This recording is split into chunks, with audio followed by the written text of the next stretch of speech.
Good afternoon, everybody. My name is Roberto De Salvo, and I'll be talking to you about quantum computing. Next slide, please.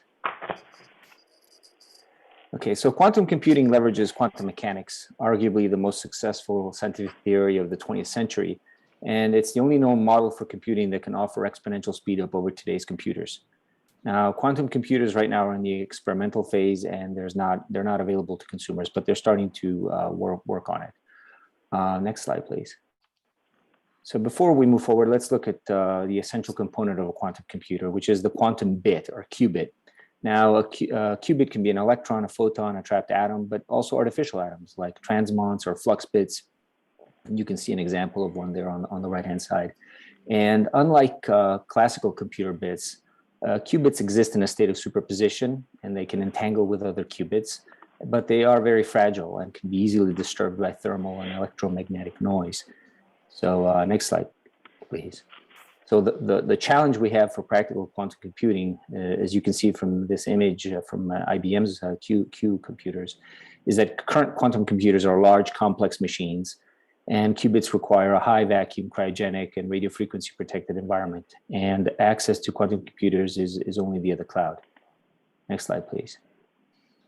Okay, so what's the current state of the technology? We take a look at this image by John Martinis of Google, and it's basically a map of the qubit quality versus quantity relationship. And you can see from this image that right now, current technology is in that little black dot that's on the left-hand side of the chart. And we want to develop technology that moves us towards the right-hand side in the green area. Now, with current technology, that's going to require approximately tens of thousands of qubits with error rates of 1 in 1,000. But we believe we can do better, that we can move that green area to the left-hand side and achieve quantum computing sooner than the roadmaps that others have developed. Next slide, please. Now, how do we do that? Well, we plan to do that using topological insulators. Now, this is a new class of materials that was discovered in 2007 and received a Nobel Prize in 2016. Now, qubits made from topological insulators intrinsically protect their quantum state, and they can work at ambient temperature, and they dramatically reduce the number of qubits needed to handle error correction. Next slide, please. Now, our competitive advantage, we've been working on this topological insulator qubit since 2017, and we can read write to the qubit using only voltage and current measurements. We don't need complex microwave technology like a lot of other applications, and the form factor and the technology is very compatible with semiconductor technology, which will enable us to develop eventually portable quantum computers. Next slide, please. Now, there's a dozen people in our team, and together with me is Alton Reich, who's a co-founder, and our CTO is Professor David Carroll. He is also the director for the Center of Nanotechnology at Wake Forest University, and he is the scientist who first started working with topological insulators and realized that they would have an application for quantum computing, among other things. Next slide, please. So up until now, we've received approximately a little over $1 million from NASA to develop these materials, and we've received 5 consecutive contracts from the Air Force to develop topological insulators specifically for quantum processors. And right now, we've received most of our funding from the government, but are working with some investors to try to get follow-on funding. Next slide, please. Now, intellectual property is very important to this. We've submitted several patent applications, you can see here on the slide, and we are continuing to apply for submit additional provisional applications as we work forward, and we intend to thoroughly protect this technology going forward. Next slide, please. Okay, so taking a look at this a little bit further from 30,000 feet, you can see this roadmap to value. And every technology that's been sort of considered as an application for quantum computing, like cryptography, finance, logistics, AI, scientific computing, and so forth, are multi-billion-dollar companies. And any application here is really the sky's the limit as far as quantum computing is concerned. Next slide, please. Now, based on market estimates, we're looking at 26 billion by 2030 in quantum computing as a service. And it's expected that quantum computing in the 2030s will reach 250 billion annually for things like cybersecurity, medical diagnostics, and all the other applications that I mentioned earlier. Now, the key here is that room temperature operation unlocks a completely new segment of the market for embedded, integrated, and deployable devices. And this is something that no one has looked at. So it's been excluded from all these estimates. And we believe this is where we're really pursuing value. Next slide, please. Now, this year, market activity has been picking up. There's been almost $2 billion invested in, like I said, this year. And IonQ has raised 600 million for its SPAC. Honeywell has merged with Cambridge Quantum, and that also raised quite a bit of money. And then Rigetti Computing is also raising money for its SPAC. So there's certainly an increasing amount of activity as things move forward and people realize the incredible applications of this technology. Next slide, please. Now, our business model is to begin with quantum cloud computing because it's the most accessible for us right now, and then work towards the local and deployable processors for mission critical edge computing applications. And that's really where the interest from the Air Force is coming. And then in the future, move on to desktop and mobile processors for quantum computing. Our financial model is looking at beginning with approximately $5 million of revenue in 2023, and then growing thereafter, reaching 450 million approximately by 2030. But obviously, this is based on our estimates. Next slide, please.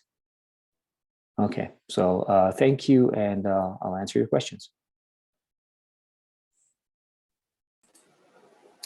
I have a question, Roberto. Thanks for the great presentation. Kenny from Google. So sure. As far as using the TI technology, what prevents others from using it? I know you have filed patents, but what are the focus areas that your company is working that distinguishes you from others using the same technology, right? Well, yeah, because it's not just a topological insulator. We've actually developed a specific crystal that has a very specific way of being grown and manufactured. And so it's not just a matter of the topological insulator. I kept it very high level, but obviously there's a lot of work in the development of the crystals themselves that are used for this application. And we're patenting the whole technology around it. So there's a strategy to protecting the IP on this on multiple levels, on the manufacturing, the technology, the systems themselves, the architecture, and so forth. And from an R&D perspective, what is next for the next, let's say, couple years? Right. So right now we're working on trying to demonstrate a CNOT gate, because a CNOT gate is one of the critical elements for a universal quantum computer. So we've done registers now. Now we want to do a CNOT gate, and that's what we're working on now. And we're basically trying to get money from get the phase 2 from the Air Force, but also are reaching out to investors and other organizations to try to get the funding necessary to accelerate this development. Okay, thank you. Okay.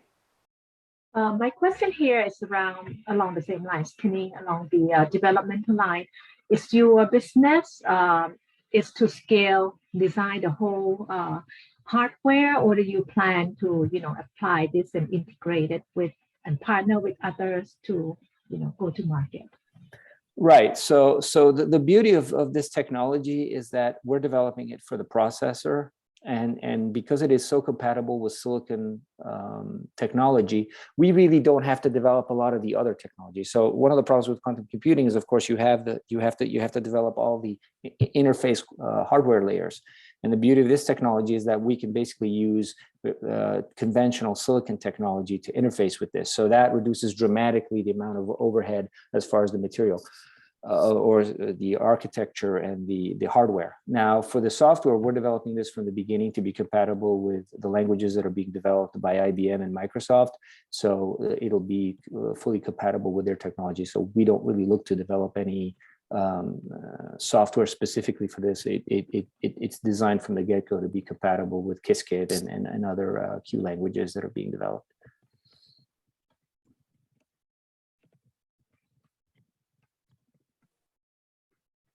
We have time for one more question. One more question from Quoherent. Maybe what about your fundraising timeline? Well, like I said, right now we received most of our money from the government. We've sort of been concentrating on that. We've been working with deep tech, to kind of grow out from that. We're looking obviously to fundraise, definitely in the second quarter of this year to be ready to really go out and more aggressively pursue that. Right now we have some results we want to obtain, but and we're just at the beginning. So definitely within the second quarter, we'd like to be in full mode.